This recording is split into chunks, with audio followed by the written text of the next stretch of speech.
আস্তে আস্তে নিয়ে যান, আমি তারপরে বলে দিচ্ছি যে কোথায় রাখতে হবে। খুব সাবধানে কিন্তু, যেন না ভাঙে, একদম সাবধানে নিয়ে যান।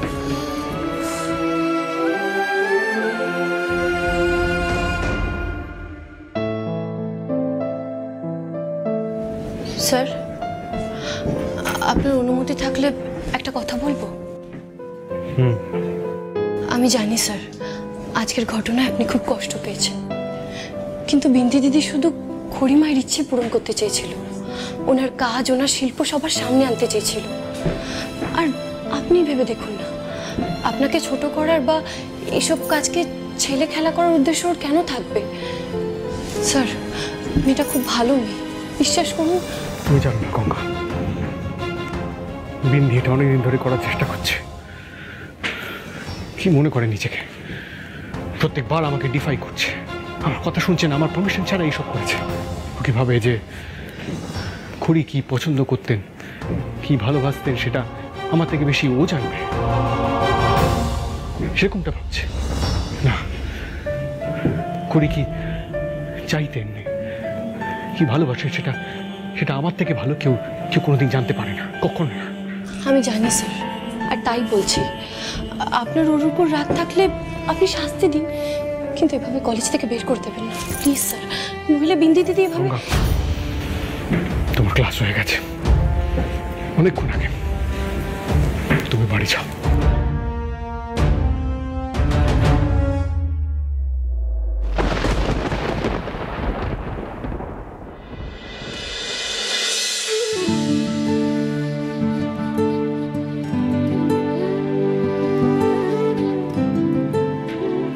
Good morning ma'am. Good morning.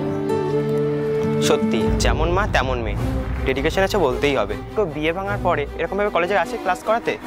একটা ট্রমা তো থেকেই যায়, এত বড় একটা ঘটনা। আমিও তো পারতামই না, কেঁদে ভাসিয়ে দিতাম। রিমঝিম আমার গাছ আছে বলতে হবে। তোরা এমন করছিস যেন কলেজে এসে স্বাভাবিক থাকার চেষ্টা করে উনি খুব অন্যায় করে ফেলেছেন। তা তো নয়, নিজেকে সামলানোর চেষ্টা করছেন উনি, এটা দোষের কি আছে? একেবারেই ঠিক। ওই ছেলেটা সম্রাট রায়চৌধুরী ওনার কাছে ক্ষমাও চেয়েছে, ম্যাম বোধহয় ওকে ক্ষমাও করে দিয়েছে। বিয়ের ঝামেলায় না গিয়ে এখন কেরিয়ারে ফোকাস করছে। আমি তো বলবো একদম ঠিক করছে।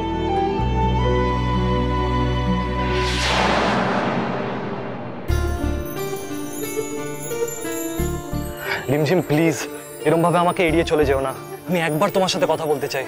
এটা কলেজ সম্রাট, আমি এখানে কোনো পার্সোনাল কথা বলতে চাই না, আর বলবো না। প্লিজ ফিরে যাও তুমি।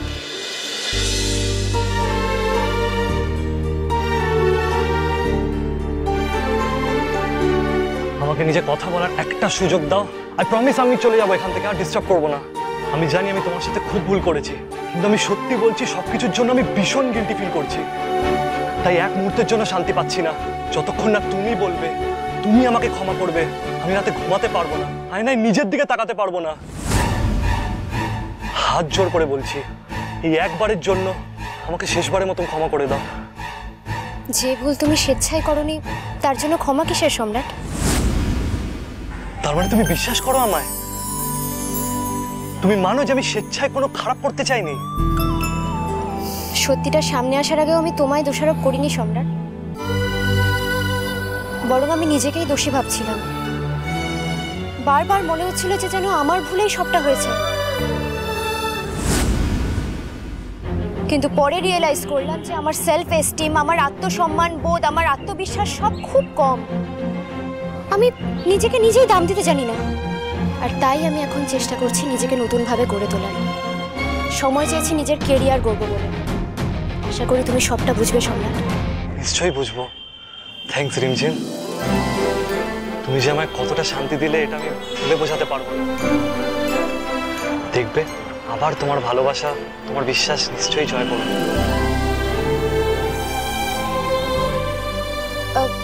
আমার একটু তাড়া আছে সম্রাট, আমার পরের ক্লাস নেওয়ার আছে, আমি আসি।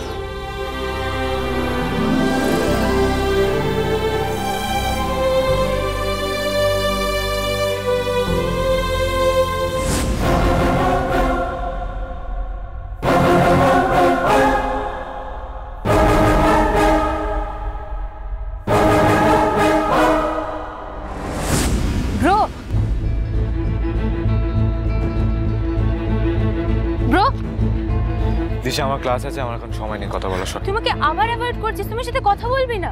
কেনই বা বলবো তোর সাথে কথা? তুই তো আমার থেকে সবটা আড়াল করেছিস, মিথ্যা কথা বলেছিস, দি ভাইয়ের এত বড় ক্ষতি করার চেষ্টা করেছিস। তুইও সবার মতো গঙ্গা মেয়েটাকে বিশ্বাস করছিস? আমি শুধু প্রমাণে বিশ্বাস করছি।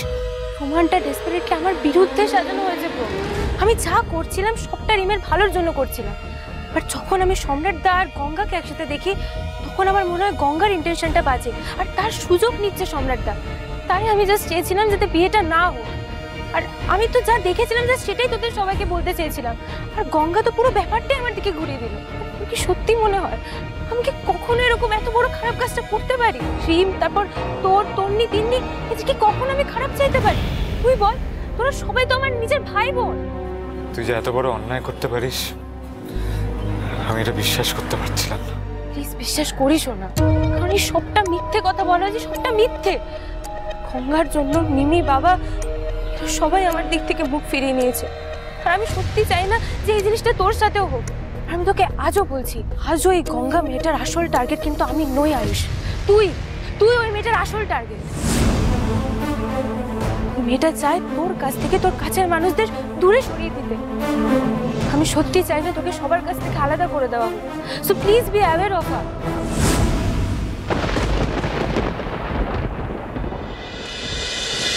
This is another one and this is the last one. আর সিংহরায় জুয়েলার্সের সাবেকি গয়নাগুলো বরাবর মার্কেটে সেরা। আর লাস্ট 10 বছরের ট্রেন্ডি মডার্ন জুয়েলারিগুলো কিন্তু বেশ পপুলার হয়েছে। কিন্তু একটা সার্ভে করে জানা গেছে যে আমাদের যত কাস্টমার্স আছে তাদের মধ্যে ইয়াং জেনারেশনের সংখ্যাটা কিন্তু একটু কম। আর সেই জন্যই আমাদের নতুন কালেকশনের টিজি হচ্ছে you.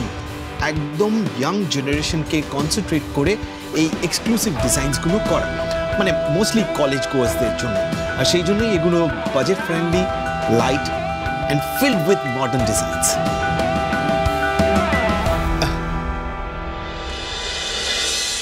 I'm sorry, really very sorry for being late. Please be seated. Mr. Bose, বসো। আসলে আমাদের ইনস্টিটিউটে একটা ইম্পর্টেন্ট কাজ এসে গেছিল। It was an emergency, so I had to be there. My apologies.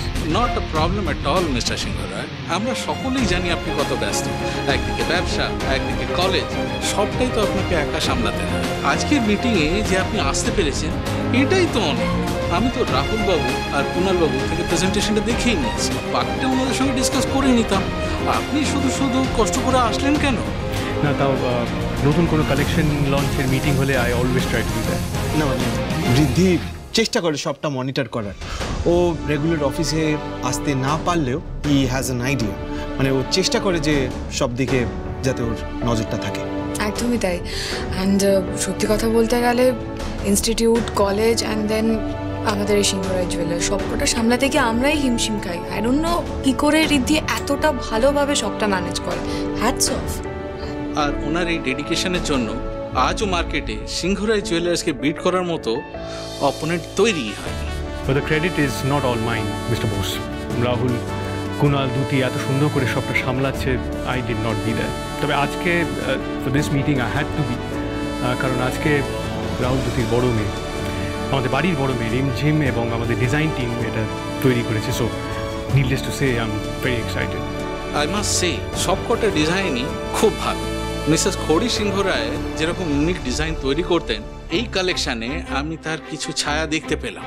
তাই আপনাদের ডিজাইন নিয়ে আমাদের কোনো প্রবলেম নেই মিস্টার সিংহরায়। বরাবরই তো সিংহরায়দের ডিজাইন ইউনিকই হয়। শুধু আমার মনে হয় এই কালেকশনের জন্য নিউ ফ্রেশ ফেস ইন্ট্রোডিউস করা উচিত। দেখুন, আমি জানি দুতি ম্যাম এই কোম্পানির বহু পুরনো ব্র্যান্ড অ্যাম্বাসেডার, কিন্তু এই কালেকশনটা যখন নিউ জেনারেশনের জন্য, তখন এটা প্রমোট করতে নিউ ফেস ইন্ট্রোডিউস করলে ভালো হয় না?